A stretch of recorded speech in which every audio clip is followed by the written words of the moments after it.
मैंने कहा आपसे दोनों बलों के बीच का क्या निकालो, कोण, कोण निकालो। तो कैसे निकालोगे कोण? इधर पीछे बढ़ाओगे कि नीचे बढ़ाओगे? बोलो। बस ये इधर बढ़ाया, ये इधर बढ़ाया, तो हाँ हाँ उसकी सिधाई में। भाई बात तो यही है ना, बल इधर ऐसा लगे या ऐसा लगे, वो क्रिया रेखा तो वही है ना। मतलब अल्टीमेटली आप इसी दिशा में तो बल लगा रहे हो कि नहीं लगा रहे हो? बोलो हाँ या ना। क्लियर आया कि नहीं आया समझ में? तो torque equal to p E sine theta N cap. अब इसको थोड़ा समझो, 11th क्लास फिर से आई। 11th क्लास में आपने पढ़ा था ए क्रॉस बी। कौन बताएगा ए क्रॉस बी की डेफिनेशन क्या होती थी? बोलो, याद है किसी को? नहीं याद है। Mod A mod B sine theta N cap. लिख लो भैया, 12 बजे तुम्हारे। Mod A mod B sine theta N cap, mod A mod B sine theta N cap, ये होती है ए क्रॉस बी की परिभाषा।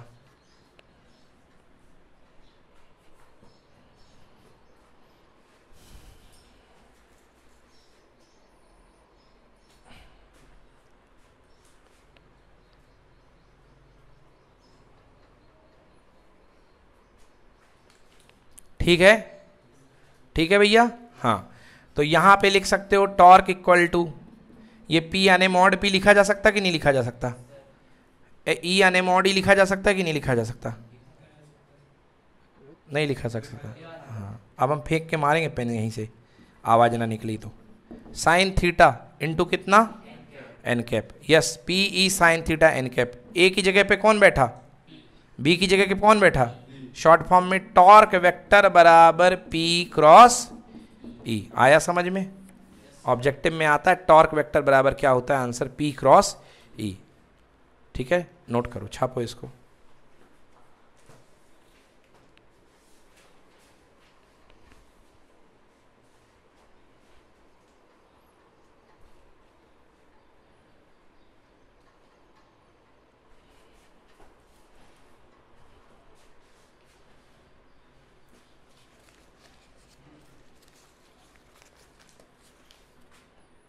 हाँ मिश्रा जी, है क्लियर कि ऐसा ही सरपट सब कछू? निकल गया हवाई जहाज सिर के ऊपर है, आता ना जाता चुनाव चिन्ह छाता। लड़ने हैं चुनाव, लड़ सबई तो अनपढ़ लड़ रहे, कहा है फिर।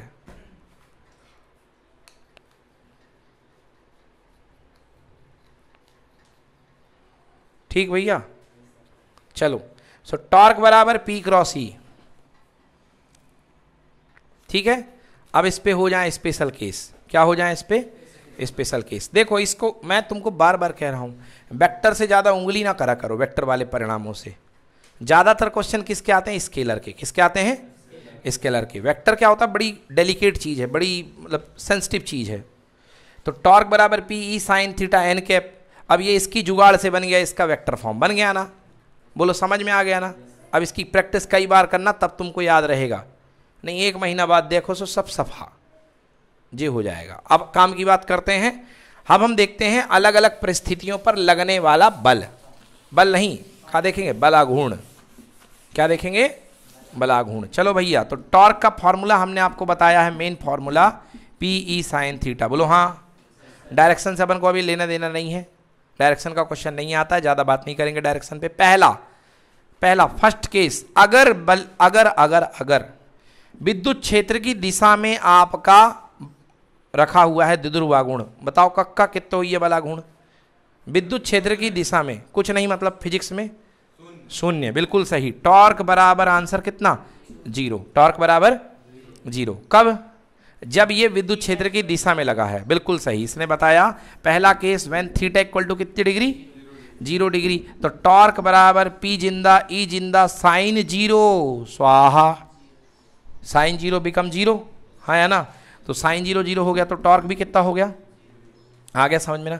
मतलब विद्युत क्षेत्र जब तुम ऐसे आ गए तो यहां का बल और यहां का बल बराबर, क्रिया रेखाएं दोनों की सेम, और क्रिया रेखा जब दोनों की सेम है तो कोई भी बलाघूर्ण नहीं लगेगा, क्योंकि बराबर और विपरीत बल हो जाएंगे। बोलो यस कि नो। चलो दूसरा थीटा बराबर 90 डिग्री। हाँ मिश्रा जी, साइन 90 कितना होता है? हाँ बिल्कुल सही। पी ई यहाँ हो गया थीटा कितने डिग्री? साइन 90। मतलब ऐसा हो गया बलाघूर्ण, पहले ऐसे था और ऐसा हो गया, मतलब प्लस क्यू टना टन ऊपर और माइनस क्यू टना टन नीचे, मतलब जे टना टन बल और जे टना टन बल। अच्छो खिंचाओ बिल्कुल, हाथ को ऐसी घुमा लो पकड़ के, हाँ या ना। और कोई कक्का वहाँ से खींचे जा रहे, एक इधर से खींचे जा रहे, बिल्कुल तोड़े ही डाल रहे हैं आज तो, हाँ या ना। तो टार्क का होगा अधिकतम की मिनिमम, अधिकतम की न्यूनतम? हाँ, तो टॉर्क इस समय अधिकतम होगा, क्योंकि साइन की अधिकतम वैल्यू क्या होती है? 1। कितनी होती है? 1। जहाँ कॉन्फिडेंस नहीं होता वहाँ धीरे से बोल देंगे 1, गलत हो जाए तो पता ही नहीं पड़े कौन ने बोला। तो आंसर कितना आ गया? P E. क्या हो गया? पी। तो आंसर होगा टाउ मैक्स बराबर कितना? पी। और ये हो गया टाउ मिनिमम बराबर कितना? 0। टाउ मिनिमम बराबर 0। आया समझ में? हाँ भैया। अब 0 टॉर्क यहाँ पे 0 है, इसमें बताओ आराम मिलेगा कि नहीं मिलेगा? टॉर्क 0 में आराम मिलेगा कि नहीं मिलेगा? एक यहाँ से खींच रहा है, एक यहाँ से खींच रहा। हाँ भैया खींचे जाओ। काय में आराम था? इसमें आराम था या इसमें आराम था? किसमें? थीटा इक्वल टू 0 में, हाँ या ना। इसको बोलते हैं स्थायी संतुलन की अवस्था। क्या बोलते हैं? स्थायी संतुलन की अवस्था।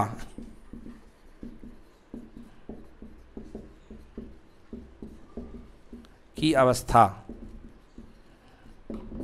स्थायी संतुलन की अवस्था, ठीक है ना। हाँ, अब इसके बाद अगर ये टॉर्क को पूरा घुमा के पीछे कर दो, टॉर्क को पूरा घुमा के क्या कर दो?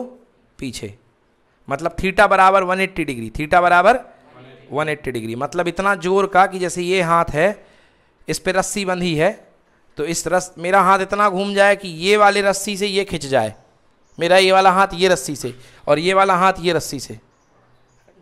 ढोल पिक्चर देखी? उसको उल्टी टी शर्ट पहना देता है राजपाल यादव को, नहीं देखी? तो वो कहता है इसका सिर कैसे टेढ़ा हो गया इसका, तो उसको पकड़ के घुमाने लगते हैं। तो वो है स्थायी असंतुलन, वो है अस्थायी संतुलन। क्या बोलते हैं?